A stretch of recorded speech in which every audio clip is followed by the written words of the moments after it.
Our Lord finds our desires not too strong, but too weak.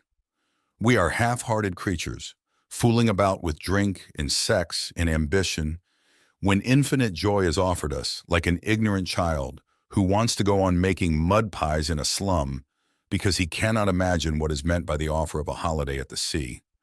We are far too easily pleased. C.S. Lewis, The Weight of Glory. Like most teenagers, I struggled with my desires, especially as I began to grapple with how my faith impacted my life. I took Jesus' promise literally that whoever drinks of the water that I will give him will never be thirsty again. John 4:14. If Christ's promise of ultimate and eternal satisfaction is true, then why do I still struggle with desires? I wanted Christ, but I also wanted friends and fun, love and approval, success and enjoyment of life. These desires must be idolatrous, I reasoned, because their very existence proved that somehow I wasn't drinking enough of Christ to be satisfied only in Him. My thinking led to always looking forward to the next season of life where I hoped to no longer struggle. It didn't take long to discover that no matter the season of life, these desires never go away. There's always a next thing our discontent hearts want. Then I stumbled across C.S. Lewis' The Weight of Glory. Lewis doesn't shake off the passion of human desire and expect us to be Christian Stoics. Desires are real. They pester us. Sometimes they're painful, especially when they go unmet for long seasons. The question is, does this intensity of human desire have any part in the Christian life? Can my motive in seeking God be rightly the reward of having desires met? First, Lewis explains that desire for reward can be a natural part of the way we're wired. Lewis delineates two kinds of motivation for reward. The mercenary desire is cheap and fraudulent.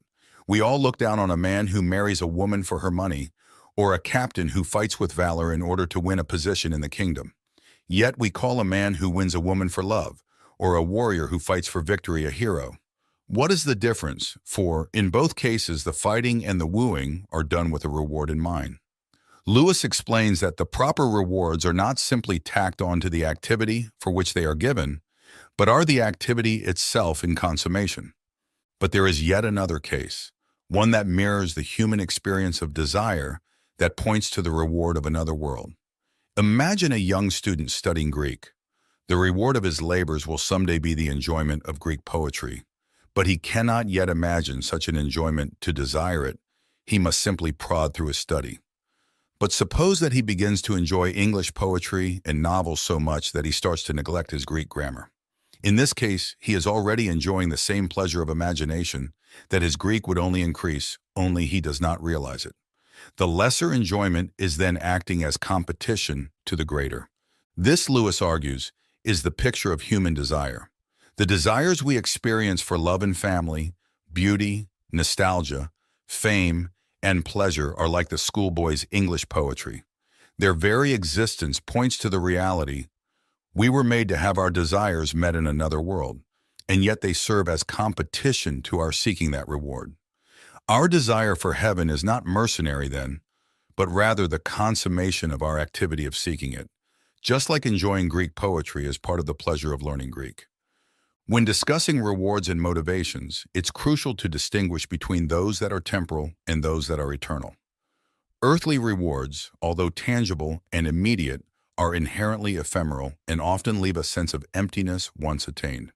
For example, the pursuit of material wealth, social status, or sensual pleasures may offer momentary satisfaction, but these are fleeting pleasures, unable to satisfy the depths of the human soul.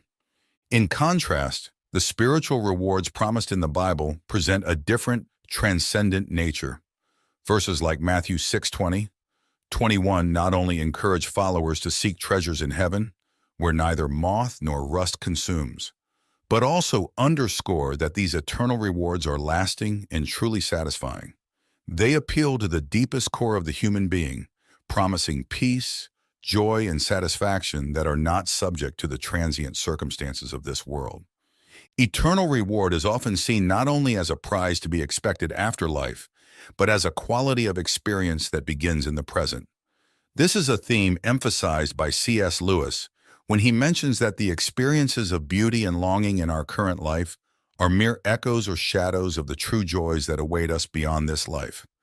He argues that our incessant desire for something more is an indication that we were created for a purpose and a destiny that surpasses. Of course, the existence of such desire in the human heart doesn't prove that all will enjoy the reward, any more than the existence of hunger in a shipwrecked man on a raft proves he will find food.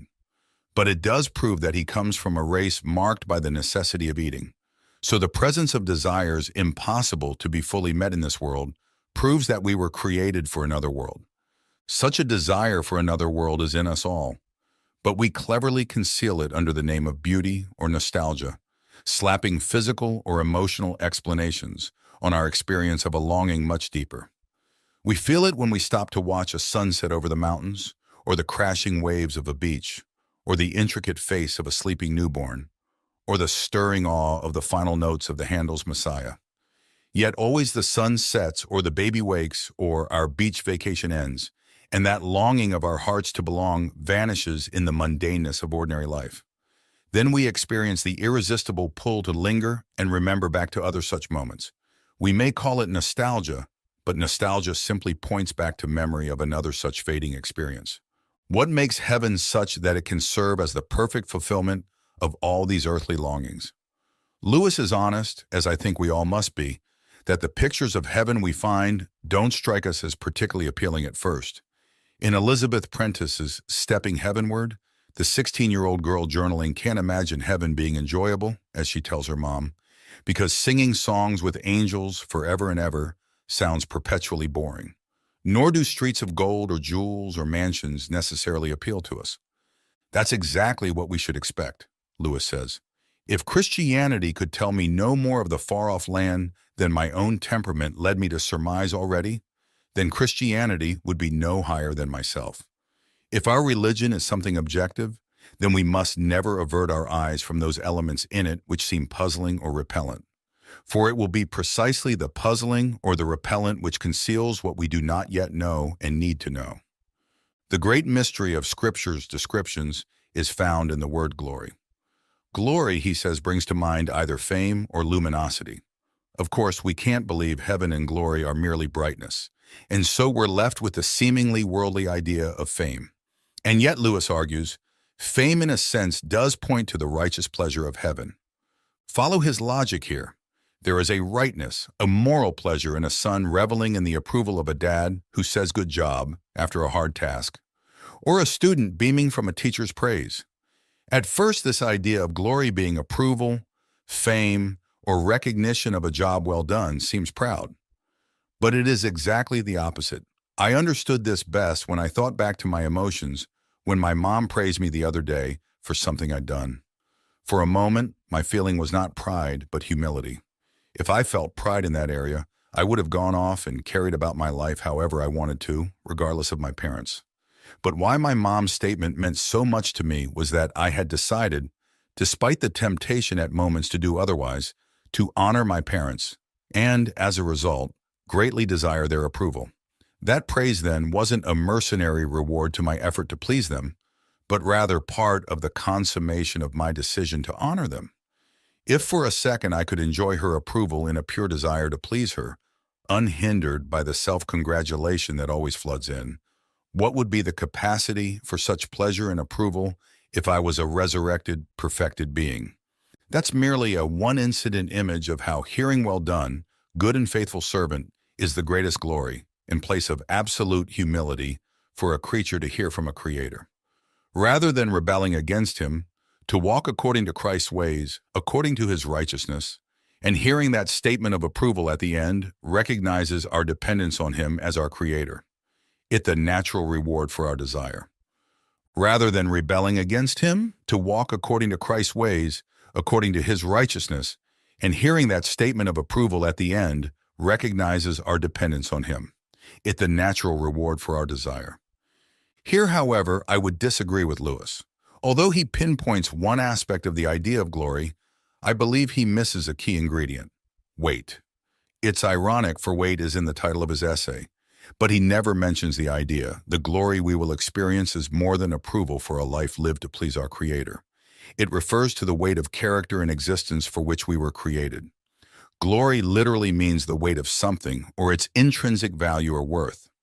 Think, for example, of a border collie bred and trained to herd hundreds of sheep on a ranch. In a sense, the weight of that dog's existence, and thus where he will get his ultimate pleasure, will only be found in herding sheep. Were someone to try to make him a lapdog, he would be miserable.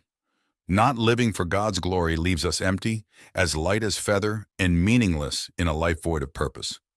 We as humans will not experience the wholeness and pleasure of our existence until the day we can finally live in the full consummation of all we were intended to be. That is weight glory. All of life we will be tempted to look to the next thing to satisfy us, be that money or achievement, marriage or kids, fashion or friends. While God often kindly grants us these desires, they will never fully satisfy because we were made for so much more. Nurturing our desire for Christ in heaven, instead of making us too heavenly minded to be of any earthly good, will enable us to better enjoy these earthly gifts as a taste of what is to come. Lewis's words stir up such longing. If we find ourselves with a desire that nothing in this earth can satisfy, the most probable explanation is that we were made for another world.